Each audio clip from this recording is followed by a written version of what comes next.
নমস্কার আপনাদের সবাইকে সবাইকে সবাইকে নমস্কার জানাচ্ছে আপনাদের সৌমিত্র বসু। সবাইকে অজস্র শুভ কামনা জানাচ্ছে, সবাইকে স্বাগত জানাচ্ছে আজকের এই শরণাগত অনুষ্ঠানে এবং সবাইকে শুভ সকাল জানাচ্ছে। শুভ হোক, শুভ হোক, সকলের শুভ হোক, সকলের ভালো হোক, সকলের মঙ্গল হোক, কল্যাণ হোক, কল্যাণ হোক, কল্যাণ হোক। আজকে একটা খুব অদ্ভুত দিন জানেন, আমার বলতে খুব মজা লাগছে। আজকে পূর্ণিমা, কিন্তু আজকে পূর্ণগ্রাস চন্দ্রগ্রহণ, পূর্ণিমার চাঁদ দেখা যাবে না। এবং এর সঙ্গে যদি মিলিয়ে দেখেন তাহলে আজকে শরৎচন্দ্র বসুর জন্মদিন। শরৎচন্দ্র বসু আপনারা জানেন বিখ্যাত ব্যারিস্টার ছিলেন। সুভাষচন্দ্র বসু আমাদের নেতাজি, তার দাদা কংগ্রেসের নেতা ছিলেন এবং নেতাজি সুভাষচন্দ্র বসু তাকে নানান কাজের দায়িত্ব দিতেন শরৎচন্দ্রকে। তিনি প্রায় নেতাজির ডান হাত ছিলেন এই স্বদেশী আন্দোলন ইত্যাদির বিষয়ে বলা যেতে পারে। তো আজকে তার জন্মদিন। তার জন্ম হয়েছিল 1889 খ্রিস্টাব্দে এই 7ই সেপ্টেম্বর। এবারে বেনিমাধবশীলের পঞ্জিকা অনুযায়ী আজকের দিনটার কথা বলি। আজকে 21শে ভাদ্র 1432, ইংরেজির 7ই সেপ্টেম্বর 2025, রবিবার, পূর্ণিমা। সূর্যোদয়ের সময় ভোর 5:24, সূর্যাস্তের সময় বিকেল 5:48। নক্ষত্র শতভিষা। আজকে জন্মে কুম্ভ রাশি, শূদ্রবর্ণ, মতান্তরে বৈশ্যবর্ণ, রাক্ষসগণ। রাত্রি 11:01 গতে নরগণ। আমাদের হোয়াটসঅ্যাপে চিঠি পাঠাবার নাম্বার 9831922927। চিঠির গোড়ায় অতি অবশ্যই SG লিখতে হবে। এবারে তাহলে অনুষ্ঠান পরিচিতি বলতে কিছু নেই। রবিবারের শরণাগত, কাজী আপনারা সকলে জানেন যে শ্রী চৈতন্যদেবের শরণাগত, মহাপ্রভুর শরণাগত। মহাপ্রভুর জীবনের একেবারে শেষ পর্যায়টি নিয়ে কথা বলছি আমরা। সেই শেষ পর্যায়ের কথা, যখন মহাপ্রভু কেমন একটা হয়ে গেছেন, ওই সবসময় কৃষ্ণ নাম করেন, কৃষ্ণকে নিয়ে তার যে কল্পনার একটা পরিমণ্ডল, সেই কল্পনার পরিমণ্ডলের মধ্যেই বাস করেন। কখন যে তিনি বাহ্য জগতে আছেন আর কখন যে তিনি সেই অতীন্দ্রিয় জগতে চলে গেছেন, সেটা খুব ভালো করে ধরতে পারা যায় না। এই রকম একটা অবস্থার কথা আপনাদের বলছিলাম রবিবার। তো সেই কথাই আবার শুরু করব এবং তার সূত্র ধরে নানান ঘটনার কথা বলবো। 92.7 বিগ FM এ শরণাগত অনুষ্ঠানে এখন একটু গান শুনবো। গানের পর শ্রী চৈতন্যদেবের কথা। ফিরে আসছি, আমি আপনাদের সৌমিত্র বসু। মধ্যে ঢুকে পড়েছেন। এই যে তার ভেতরে একটা স্মৃতি কাজ করছে, স্মৃতিকল্প বলতে পারি। কোথাও একটা মনে হচ্ছে যে শ্রীকৃষ্ণ একটা শরৎকালের রাত্রিবেলা সখীদের নিয়ে বৃন্দাবনে যমুনা তীরের যে পুষ্পোদ্যান, সেইখানে রাসনৃত্য করেছিলেন। সখীরাও খুব আনন্দে পুলকিত হয়ে নৃত্য করেছিল এবং কৃষ্ণের সঙ্গে নাচছি আমি, কৃষ্ণের সঙ্গে নৃত্য করছি। কৃষ্ণের যে রাসমণ্ডল, সেই রাসমণ্ডলের মধ্যে আমি আছি। এইটা ভেবে তো একটা অহংকার হবেই, মানে হয়েছিল, অন্তত গোপীদের হয়েছিল। হওয়াটা হবেই বলাটা আমার ঠিক হলো না, হওয়াটা উচিত নয় নিশ্চয়ই। অহংকার কেন হবে? কৃষ্ণের যিনি ভজনা করেন তার তো অহংকার হবার কোনো কারণ নেই, উচিত নয়। কিন্তু অহংকার হয়েছিল, অভিমান হয়েছিল, মনে হয়েছিল আমরা কত সৌভাগ্যবতী। বা নিজেকে দিয়েই যদি যে মুহূর্তে মানুষের অহংকার হয়, তখন তো আর মানুষ অন্য 5 জনের কথা ভাবতে পারে না। তখন মনে হয় আমি, আমার কত সৌভাগ্য, বলে একটা অহংকার হয়েছিল। কিন্তু শ্রীকৃষ্ণ তো অহংকার বলুন, অভিমান বলুন, এগুলো সহ্য করেন না। তো তিনি তাদের মনোভাবটা বুঝতে পেরেছিলেন। বুঝতে পেরে হঠাৎ ওই যে রাসস্থলী, ওই যে বাগানটা যেখানে রাসনৃত্য হচ্ছিল, ব্যাস, কৃষ্ণ নেই, কোথাও নেই। কি হলো? কোথায় গেলেন কৃষ্ণ? কোথায় গেলেন? গোপীরা চারদিকে খুঁজে বেড়াচ্ছেন, খুঁজছেন, কোথাও থেকে কোনো খবর পাওয়া যাচ্ছে না। তখন তারা আকুল হয়ে কাঁদছেন, কৃষ্ণ তুমি কোথায় গেলে, কৃষ্ণ তুমি কোথায় গেলে, ভাগবতে আছে। তো প্রত্যেকটা গাছপালা যা কিছু চারপাশে রয়েছে বাগানের মধ্যে, সেই সমস্তকে গিয়ে বলছেন যে তুমি তুমি বলো, বলো তুমি, বলো তুমি অমুক গাছ, বলো তুমি এই ফুল, বলো যে কৃষ্ণ কোথায় আছেন, আমাদের কৃষ্ণ কোথায় আছেন, আমাদের কৃষ্ণ কোথায় আছেন। তো মহাপ্রভু সেই রকম করে এই বাগানের মধ্যে ঢুকে পড়েছেন, ঢুকে পড়ে চারদিক ঘুরছেন আর ঘুরছে, কোথায় কৃষ্ণ, কোথায় কৃষ্ণ, কোথায় কৃষ্ণ, কোথায়, এই সমস্ত করছেন। কই কই আমার কৃষ্ণ। অথচ ওর মনের মধ্যে এই ভাবটা তৈরি হয়ে গেছে, মানে এইটা একদম গেড়ে বসেছে যে এইটাই হচ্ছে সেই বৃন্দাবন, এইটাই যমুনা তীরের সেই উপবন, সেই রাসস্থলী, সবটাই রয়েছে কিন্তু কৃষ্ণ নেই। 92.7 বিগ এফএম এ রবিবারের শরণাগত, শ্রী চৈতন্য দেবের শরণাগত, ফিরে আসছি গানের পর। প্রভুর কথায় মহাপ্রভু ওই বাগানের মধ্যে ইতস্তত ঘুরে বেড়াচ্ছেন এবং ওই যে কৃষ্ণ রাসস্থলী থেকে উধাও হয়ে গিয়েছিলেন, গোপীরা আর তাকে খুঁজে পাচ্ছেন না, তাদের অহংকার হয়েছিল বলে। তো মহাপ্রভুরও বিশ্বাস হয়েছে কৃষ্ণ অন্তর্হিত হয়েছেন, তিনি কোথাও চলে গেছেন। তিনি ওই গোপীদের মতন করেই বাগানে ঘুরে বেড়াচ্ছেন। আর ওই ভাগবতে যে গোপীরা যে শ্লোক বলেছিলেন, গাছপালা যা কিছু দেখছেন তাকে গিয়ে বলছিলেন কৃষ্ণ কোথায় বলে দাও, কৃষ্ণ কোথায় বলে দাও, এই সব শ্লোকগুলো বলছেন। যে আম গাছের কাছে গিয়ে বলছেন, পনস, পিয়াল, জম্বু, এই সমস্ত গাছের কাছে গিয়ে বলছেন যে তোমরা তো যমুনার তীরে বাস করো, তীর্থবাসীদের কত উপকার করো, তোমরা বলতে পারো কৃষ্ণ কি এখানে এসেছিল, তাকে তোমরা কেউ দেখেছো, কৃষ্ণ কোন দিকে গেছে তা জানিয়ে তোমরা আমার প্রাণ রক্ষা করো, আমাকে বাঁচাও, আমি মরে যাব। এরকম সব করছে। কিছুক্ষণ দাঁড়িয়ে থাকছে যে এই গাছেরা কি কোনো উত্তর দিচ্ছে, দিচ্ছে না, না দিচ্ছে না। তো বলছেন না, এরা তো উত্তর দেবে না। ও কেন উত্তর দেবে, এরা সব পুরুষ, পুরুষ তো এই গাছেরা, এরা খুব নির্মম হৃদয়ের, এরা কৃষ্ণের মতোই। কৃষ্ণ যেরকম পুরুষ এবং নিষ্ঠুর, কৃষ্ণ আমাদের ছেড়ে চলে গেছে, আমাকে ছেড়ে চলে গেছে, সেই রকম করে এরা আমার মনে, নারীর মনে দুঃখ দিয়ে তাদের বিরহের মধ্যে রাখতেছে। না না, এইসব বড় বড় গাছের কাছে আর যাবো না, ছোট গাছ, ছোট গাছ, তুলসী, এই তরুলতা, লতা পাতা, এই সমস্ত যা কিছু আছে তাদের কাছে গিয়ে বলছেন যে তোমরা তো মেয়ে, তোমরা সাহায্য করো, তোমরা আমাকে বলো, তোমরা তো আমার সখীর মতো, তোরা বলো তো, তোমরা নিশ্চয়ই আমার মনের কষ্ট বুঝবে, তোমরা কৃষ্ণের কথা জানাবে আমাকে, কৃষ্ণের কি হলো, কৃষ্ণের কি হলো একটু বলো, বলো। তো ডেকে ডেকে কৃষ্ণের কথা জিজ্ঞেস করছেন, তারাও কোনো উত্তর দিল না। গাছেরা কি উত্তর দেবে, চুপ করে মহাপ্রভুর দিকে তাকিয়ে আছে। তখন মহাপ্রভু বললেন, ও বুঝতে পেরেছি, না না, এরা তো উত্তর দেবে না, এরা তো কৃষ্ণের দাসী না, এরা তো কৃষ্ণ কোথায় আছে ধরিয়ে দেবে না। 92.7 বিগ এফএম এ শুনছেন রবিবারের শরণাগত। আমি আছি আপনাদের সঙ্গে, আপনাদের সৌমিত্র বসু। ফিরে এলাম 92.7 বিগ এফএম এ শরণাগত অনুষ্ঠানে।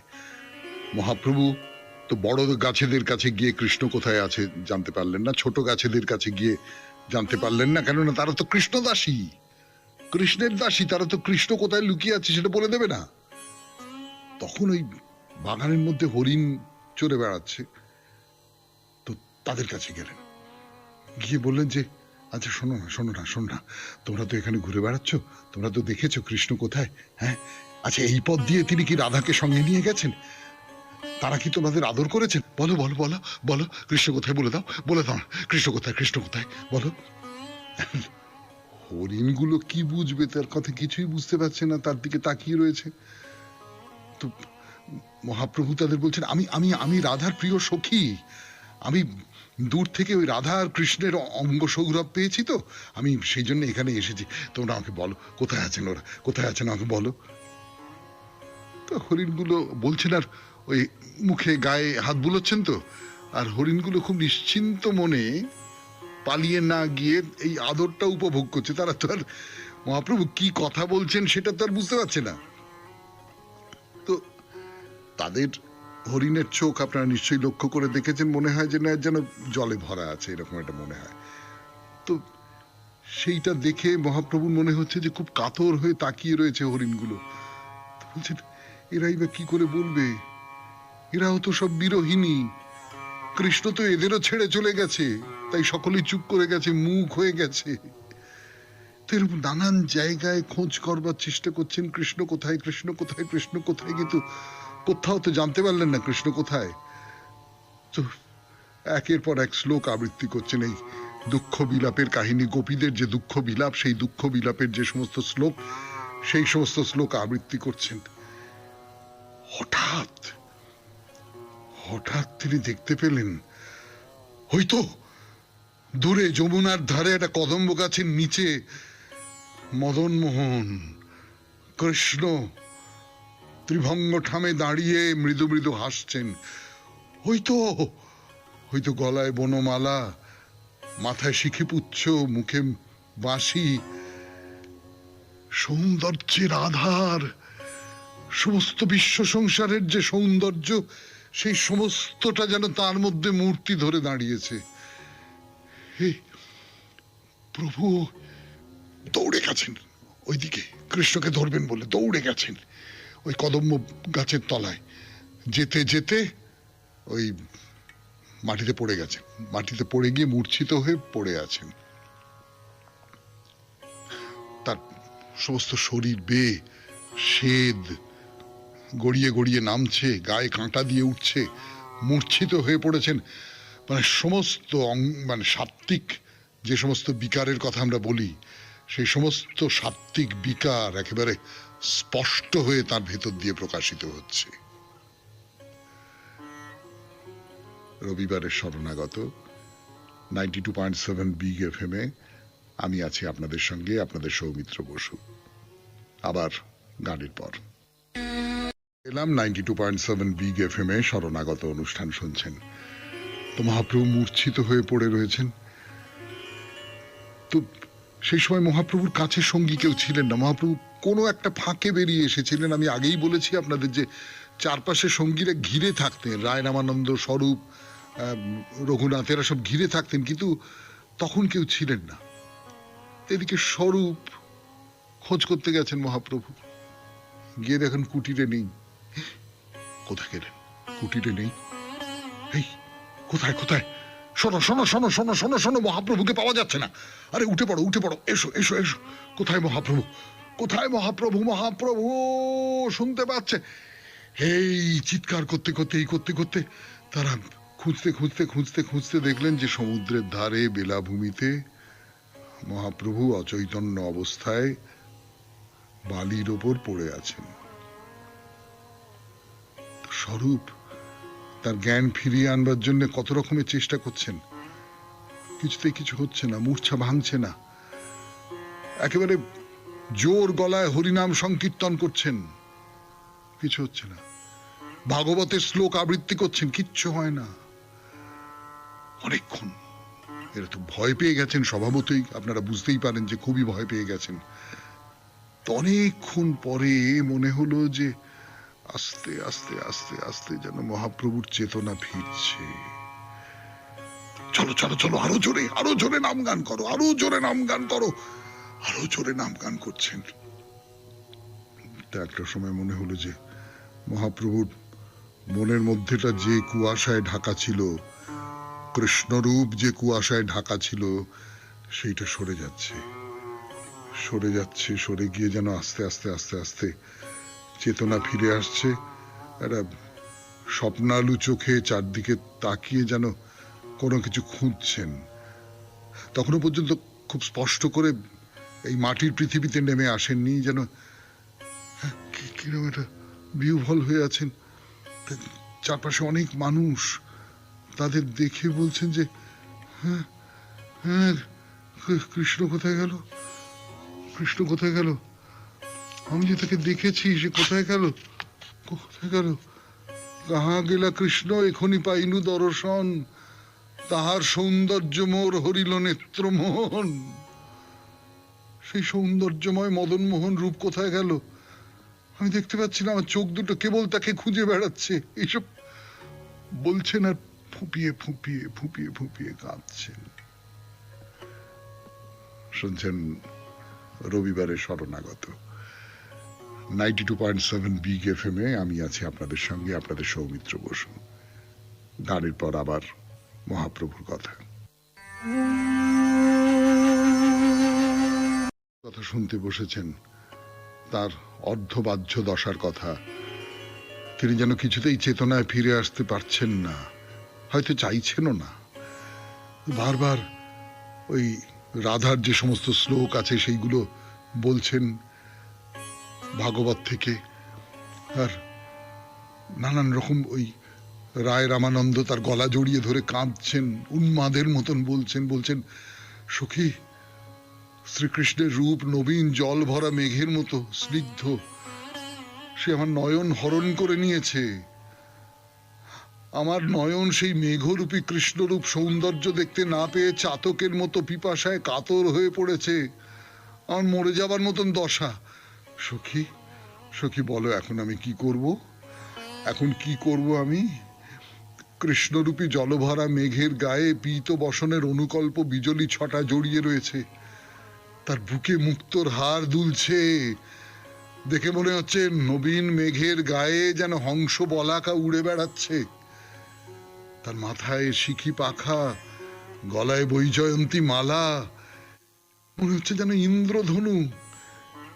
সখী, সখী এমন অপরূপ রূপ আমি দর্শন করব কি করে?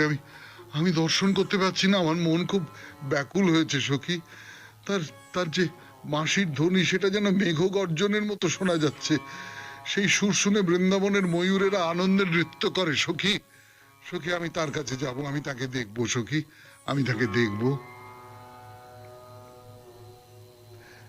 তো এই রকম করে কৃষ্ণ দর্শন করছেন, আর সেই দর্শনের যে অভিজ্ঞতা, সেই অভিজ্ঞতা বলছেন, আর বারবার করে বলছেন আমি তাকে দেখব, আমি তাকে দেখব, আমি তাকে দেখব।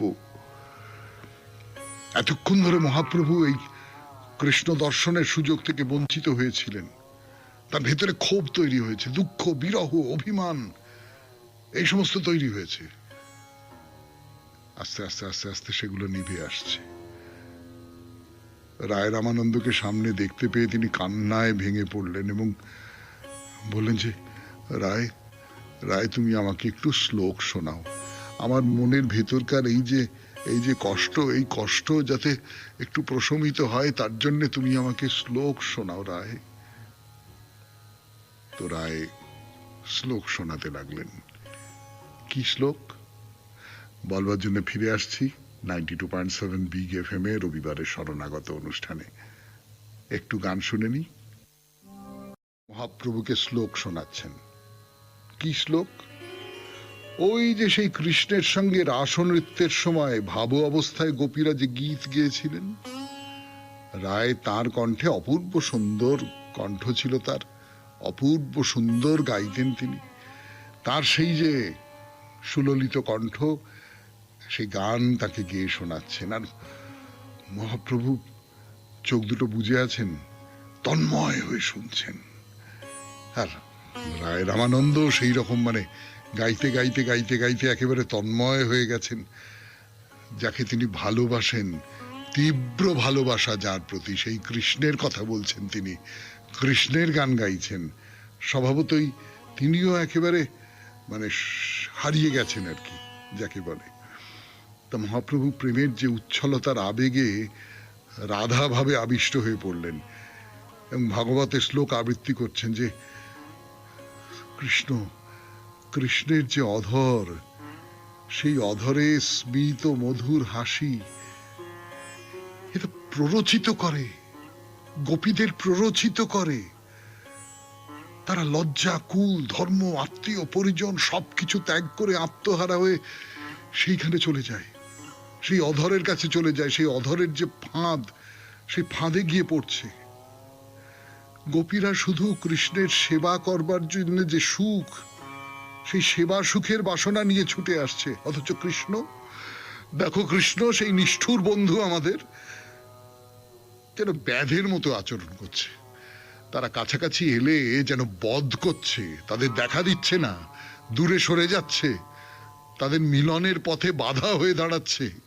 এই কৃষ্ণ, নির্মম নিষ্ঠুর কৃষ্ণ।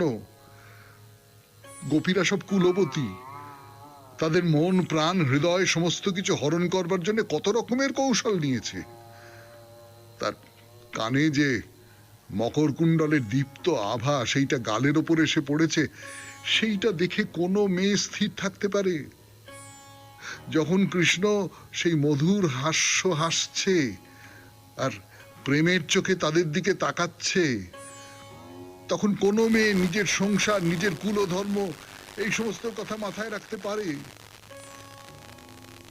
মহাপ্রভু বলছেন, গভীর অভিমান নিয়ে বলছেন।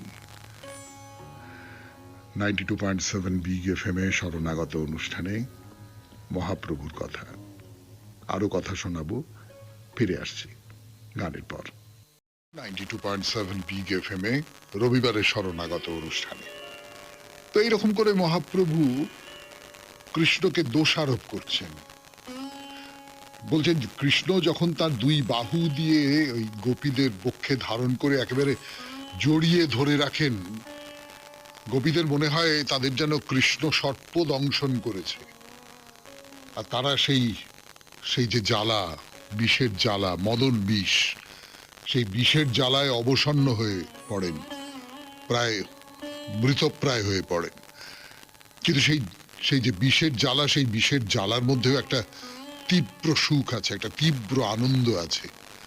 তো একেবারে আমি যদি মানে আমার বলতে বলতে মনে হচ্ছিল এটা ভাগবতে আছে এমনটা নয়, বা চৈতন্যদেব এমন করে বলেছেন তা নয়, কিন্তু আমার মনে হচ্ছিল যে আপনি যদি খুব একেবারে টাটকা চাক ভাঙা মধু যদি পান করেন, তাহলে সে প্রায় জ্বালা ধরিয়ে দেয় ভেতর, কিন্তু সেই জ্বালাটার মধ্যেও একটা তীব্র প্রচন্ড একটা স্বাদ আছে, সুস্বাদ আছে।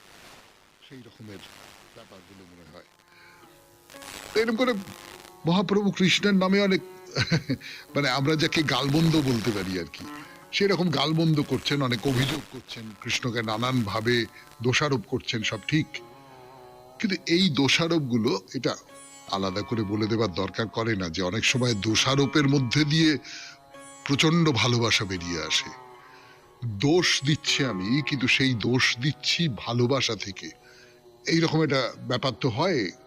ভালোবাসার তো নানান রকমের প্রকাশ ঘটে, অদ্ভুত অদ্ভুত একটা ব্যাপার এই ভালোবাসা। ভালোবাসা যে কত রকম ভাবে নিজেকে বার করে আনতে পারে, কত খাত দিয়ে, কত পথ দিয়ে, তার কোনো ইয়ত্তা নেই। কিন্তু এই যে নিন্দামন্দ করছেন মহাপ্রভু, কিন্তু এটা আসলে তার হৃদয়ের মধ্যে দিয়ে একটা ফল্গু ধারার মতন কৃষ্ণ প্রেমের যে মাধুর্য, সেইটা বয়ে যাচ্ছে, গাঢ় যে মাধুর্য, সেই মাধুর্য। এবং যেটা ওর এই গালিগালাজ, গালমন্দ, অভিযোগ, এই সমস্ত কিছুর মধ্যে দিয়ে আসলে তাকে কৃষ্ণ মিলনের যে তীব্র আকাঙ্ক্ষা, সেই তীব্র আকাঙ্ক্ষাটাকেই প্রকাশ করছে আর কি। তো আস্তে আস্তে আস্তে আস্তে এই যে কৃষ্ণের প্রতি নিন্দা, সেইগুলো আস্তে আস্তে আস্তে আস্তে কমে আসছে, কমতে কমতে উল্টো দিকে চলে যাচ্ছে।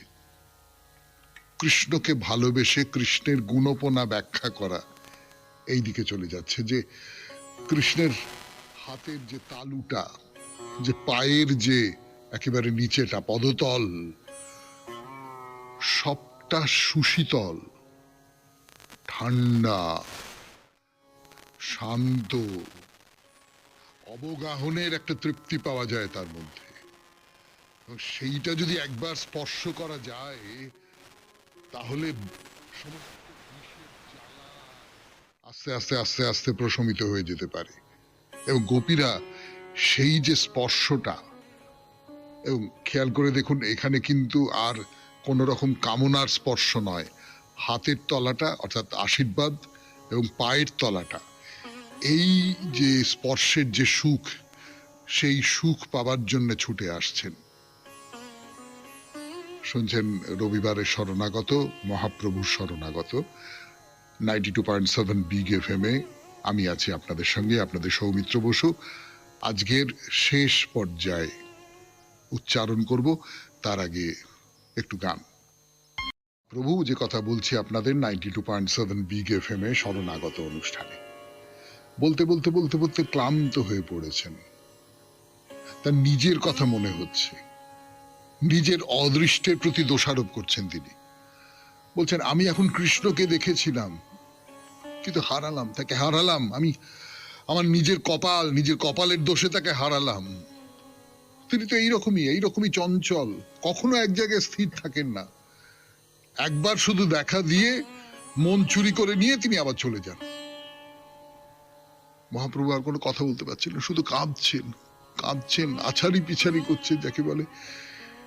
বোঝা যাচ্ছে যে খুব অনুশোচনা হচ্ছে তার, আর সেই জ্বালা সহ্য করতে করতে ক্রমশ তিনি তার মনের ভেতরটা পাল্টে যাচ্ছে। তিনি ওই অর্ধবাহ্য দশায় ফিরে আসছেন। বলছেন স্বরূপ তোমাকে বলি, তুমি আমার মনের বিরহ জ্বালা দূর করে দাও। তুমি একটা গান গাও যাতে আমার মনে শান্তি আসে। তো স্বরূপ গীত গোবিন্দর একটা পদ গাইতে শুরু করলেন। ওই দ্বিতীয় স্বর্গের সেই অংশটা ধরে গাইছেন যেখানে বলছে যে গোপীরা কৃষ্ণের সঙ্গে সমান তালে মজা করছেন, খেলা করছেন, এইসব করছেন। আর সেইটা দেখে রাধার বুকের ভেতরে একটা ভয় দেখা দিচ্ছে, খুব ভয় করছে। মনে হচ্ছে যে কৃষ্ণ এদের সঙ্গে এরকম করে মজা করছেন, এরকম করে খেলা করছেন, এই যে আমি আমি আমি আমি কি কৃষ্ণের মন থেকে সরে যাচ্ছে, এইটা রাধা সহ্য করতে পারছেন না। ক্ষোভ হচ্ছে, দুঃখ হচ্ছে, অভিমান হচ্ছে। তিনি ওই শিখরের লতাকুঞ্জের মধ্যে প্রবেশ করে অন্য সখীদের কাছে বলছেন যে সখীরা, এই যে শারদীয়া নিশীথে এই যে হরি এরকম রসকেলি করছেন, এই ঠাট্টা তামাশা করছেন, মজা করছেন গোপীদের সঙ্গে, আমার সমস্ত মনের মধ্যে জেগে উঠেছে। আমার সেই সমস্ত চিত্ত হরণকারী লীলা মাধুর্যের কথা আমার মনে পড়ছে। স্বরূপে গান গাইছেন, আর শুনতে শুনতে মহাপ্রভু একেবারে নিমগ্ন হয়ে যাচ্ছেন। উঠে দাঁড়িয়ে আবেশে উন্মত্ত হয়ে, তার শরীর ভালো নয় তাই নিয়েই আস্তে আস্তে আস্তে আস্তে নৃত্য করছেন। নৃত্য করতে করতে করতে করতে করতে সেই নৃত্য জোরে হচ্ছে এইরকম করে সমুদ্রের ধারে এসে মহাপ্রভু এই কৃষ্ণ লীলা নিজের চোখে দেখছেন। আজকের মতো শেষ করি। রবিবারে শরণাগত 92.7 বিগ এফএম এ শরণাগত অনুষ্ঠান শেষ হলো। আমাদের হোয়াটসঅ্যাপে চিঠি পাঠাবার নাম্বার 9831922927। চিঠির গোড়ায় অতি অবশ্যই SG লিখতে হবে। আর কি, সবাই খুব ভালো থাকবেন, আনন্দে থাকবেন। নমস্কার। আপনাদের সবাইকে নমস্কার জানাচ্ছে আপনাদের সৌমিত্র বসু। সবাইকে অজস্র শুভ কামনা জানাচ্ছে, সবাইকে স্বাগত জানাচ্ছে আজকের এই শরণাগত অনুষ্ঠানে, এবং সবাইকে শুভ সকাল জানাচ্ছে। শুভ হোক, সকলের শুভ হোক, সকলের ভালো হোক, সকলের মঙ্গল হোক, কল্যাণ হোক। আজকে একটা খুব অদ্ভুত দিন জানেন, আমার বলতে খুব মজা লাগছে। আজকে পূর্ণিমা, কিন্তু আজকে পূর্ণগ্রাস চন্দ্রগ্রহণ। পূর্ণিমার চাঁদ দেখা যাবে না, এবং এর সঙ্গে যদি মিলিয়ে দেখেন তাহলে আজকে শরৎচন্দ্র বসুর জন্মদিন। শরৎচন্দ্র বসু আপনারা জানেন বিখ্যাত ব্যারিস্টার ছিলেন। সুভাষচন্দ্র বসু আমাদের নেতাজি, তার দাদা কংগ্রেসের নেতা ছিলেন, এবং নেতাজি সুভাষচন্দ্র বসু তাকে নানান কাজের দায়িত্ব দিতেন শরৎচন্দ্রকে। তিনি প্রায় নেতাজির ডান হাত ছিলেন এই স্বদেশী আন্দোলন ইত্যাদির বিষয়ে বলা যেতে পারে। তো আজকে তার জন্মদিন। তার জন্ম হয়েছিল 1889 খ্রিস্টাব্দে এই 7ই সেপ্টেম্বর। এবারে বেনিমাধবশীলের পঞ্জিকা অনুযায়ী আজকের দিনটার কথা বলি। আজকে 21শে ভাদ্র 1432, ইংরেজির 7ই সেপ্টেম্বর 2025, রবিবার, পূর্ণিমা। সূর্যোদয়ের সময় ভোর 5:24, সূর্যাস্তের সময় বিকেল 5:48। নক্ষত্র শতভিষা।